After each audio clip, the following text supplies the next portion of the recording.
learn how to work under pressure.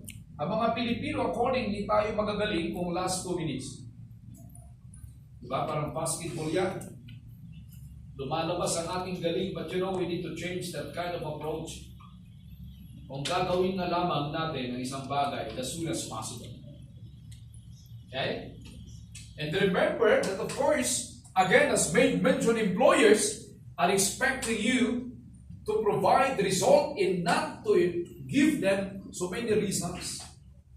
Kaya ang trabaho may timeline. Yung work is not simply an activity.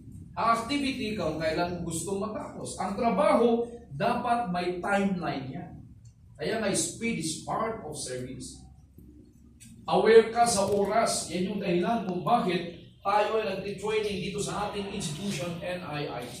Para dapat yung dati mong ginagawa ng 8 oras, because you are now more competent this time, you could finish it without sacrificing the quality of your work in 4 hours. And that is productive. Time subdivided by value equals efficiency and productivity. Pero pagkatapos na nag-training ka, lahat na ng mga trainings, lahat na ng mga seminars, ganun pa rin ang klase ng ating paggawa. So walang improvement sa atin. Remember that learning is meant to craft or to improve our crafts. Kaya nga tayo nag-aaral para ma-improve ang ating paggawa.